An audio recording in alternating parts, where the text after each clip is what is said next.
দিল্লির দিকে নজর রাখবো। আজও সংসদ চত্বরে ভাষা বিক্ষোভ, বাঙালি জাত্যাভিমানের শান। আজও সংসদ চত্বরে ভাষা বিক্ষোভ, সংসদ চত্বরে ভাষা বিক্ষোভ তৃণমূলের। বাংলার অপমান মানছি না লিখে পোস্টার, মকরদ্বারের সামনে দাঁড়িয়ে গান স্লোগান। যে ছবি দেখতে পাচ্ছেন সংসদ চত্বরের ছবি।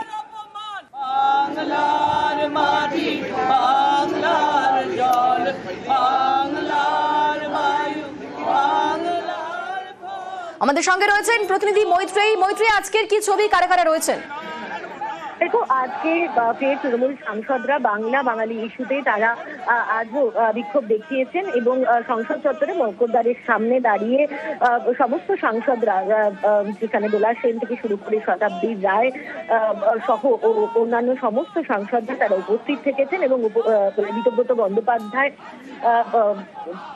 মহুয়া মৈত্র সহ সমস্ত সাংসদরা তারা উপস্থিত থেকে বিক্ষোভ দেখিয়েছেন এই বাংলা বাঙালি ইস্যুতে এবং তাদের বক্তব্যে তারা স্পষ্ট উল্লেখ করেছেন যে বাংলার অপমান তারা কোনোভাবেই মানছেন না। সেই স্লোগানও তারা তুলেছেন, স্লোগানে আজকে ফের বিক্ষোভ দেখানো হয়েছে বাংলা বাঙালি ইস্যুতে। বেশ, তারই পাশাপাশি ভোট চুরির অভিযোগেও আজকেও বিক্ষোভ সংসদের সামনে, আজও বিক্ষোভ বিরোধীদের। আমাদের সঙ্গে মৈত্রেয়ী রয়েছেন। মৈত্রেয়ী, দেখুন, নজিরবিহীন ভাবে আজকের যে বিক্ষোভ দেখানো হয়েছে এসআইআর নিয়ে, আমরা দেখছি যে অধিবেশনের শুরুর দিন থেকেই কিন্তু আন্দোলনে বিক্ষোভে সামিল রয়েছেন বিরোধীরা, কিন্তু আজকে নজিরবিহীন ভাবে জাতীয় নির্বাচন কমিশনারদের ছবি সহ ফ্লেক্স ছাপিয়ে সেখানে ভোট চোর লিখে সেই ফ্লেক্স নিয়ে আজকে বিক্ষোভ দেখান বিরোধীরা। বিরোধীদের বিক্ষোভে উপস্থিত ছিলেন প্রিয়াঙ্কা গান্ধী, মল্লিকার্জুন খার্গে, অখিলেশ যাদব, শতাব্দী রায় সহ বিরোধী পক্ষের সমস্ত সাংসদরা। অনিন্দিতা, বেশ, ধন্যবাদ মৈত্রেয়ী। जो भी वोट चोरी हो रहे हैं, वोट में बदलाव कर रहे हैं और वोटों की हेराफेरी हो रही है, गड़बड़ी हो रही है, इसके खिलाफ हम पूरे देश में ये माहौल बनाना चाहते हैं कि तुम्हारे ऊपर अन्याय हो रहा है, देख लो, ताकि ऐसा चोरी करके अगर गद्दी पे बैठेंगे तो वो कोई डेमोक्रेसी के लिए हितकारी नहीं है और डेमोक्रेसी के लिए वो अच्छा भी नहीं है। संविधान की हत्या है ये। और इलेक्शन कमिश्नर धमकी दे रहे हैं हमको, अगर आप अपडेट नहीं दिए 7 दिन में हम वो करेंगे, ये करेंगे। उनके पास एक हथियार है तो हमारे पास भी हथियार है, हम भी वो सुरक्षित रखे वक्त पे खर्च करेंगे। মুখ্য নির্বাচন কমিশনার জ্ঞানেশ কুমারকে সরাতে এক কাট্টা বিরোধী শিবির। শীতের অধিবেশন হবে গরম, পেশ হবে ইমপিচমেন্টের প্রস্তাব। चुनाव आयोग के कंधे पर बंदूक रखकर भारत के मतदाताओं को निशाना बनाकर राजनीति की जा रही हो और मेरे सर सारे मतदाताओं को अपराधी बनाना और चुनाव आयोग शांत रहे, संभव नहीं। हलफनामा देना होगा या देश से माफी मांगनी होगी, तीसरा विकल्प नहीं है। নির্বাচন কমিশন যে দাবি করছে 1 সপ্তাহের মধ্যে আপনাকে এফিডেভিট জমা দিতে হবে, এফিডেভিট দিয়ে কেন? তাই তো ইলেকশন কমিশনে। মুখ্য নির্বাচন কমিশনারের রাজনৈতিক বক্তব্য, তা নিয়ে রাজনৈতিক সংঘাত তুঙ্গে। রাজধানীতে সাংবাদিক বৈঠক, টিম ইন্ডিয়া এক কাট্টা। কলকাতায় চড়া সুর অভিষেক বন্দ্যোপাধ্যায়। নির্বাচন কমিশন যে দাবি করছে 1 সপ্তাহের মধ্যে আপনাকে এফিডেভিট জমা দিতে হবে, এফিডেভিট দিয়ে কেন? তাই তো ইলেকশন কমিশনে। ইলেকশন কমিশনের ক্ষমতা আছে যে এফিডেভিট দিয়ে বলবে যে একটা ভুল বা গড়মিল যদি আগামী দিন কোথাও থাকে চিফ ইলেকশন কমিশনার পদত্যাগ করবে। সুতরাং যেভাবে মানুষের মৌলিক অধিকার ভারতীয় জনতা পার্টি ভারতের নির্বাচন কমিশনকে কাজে লাগিয়ে কেড়ে নিতে চাইছে, এটা মানুষের কাছে দিনের আলোর মতো পরিষ্কার হয়ে গেছে। শুধু সুর চড়ানো নয়, এবার মুখ্য নির্বাচন কমিশনার জ্ঞানেশ কুমারকে পদ থেকে সরাতে সংসদে ইমপিচমেন্ট প্রস্তাব আনার সিদ্ধান্ত নিয়েছে বিরোধীরা।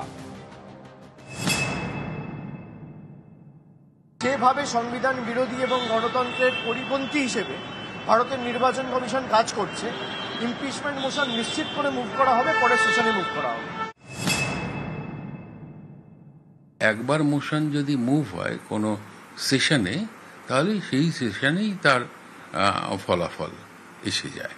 যখন সংসদ চলছে সেই চলাকালীন স্পিকার তার তারিখ ঠিক করেন এবং এই ভোটাভুটির ব্যবস্থা করে থাকেন। ভারতে সংবিধান কার্যকর হয় 1950-এ, নির্বাচন কমিশনও তৈরি হয় 1950-এ। টিএন সেশন মুখ্য নির্বাচন কমিশনার থাকাকালীন নির্বাচনী প্রক্রিয়া একাধিক সংস্কারের উদ্যোগ নেন, যা অনেক রাজনৈতিক দলেরই হজম হয়নি। তবে তাকে সরানোর চেষ্টা সংসদে হয়নি।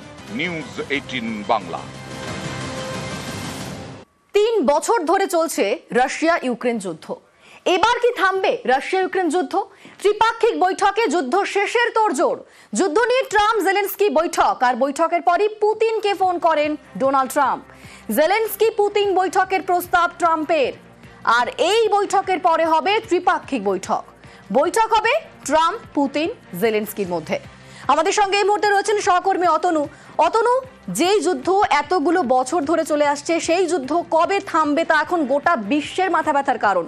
আর এবার দ্বিপাক্ষিক বৈঠক, তারপর ত্রিপাক্ষিক বৈঠকের তোড়জোড়, আর সেখানেই কি যুদ্ধ শেষের ইঙ্গিত পাওয়া যাবে বলে মনে করা হচ্ছে?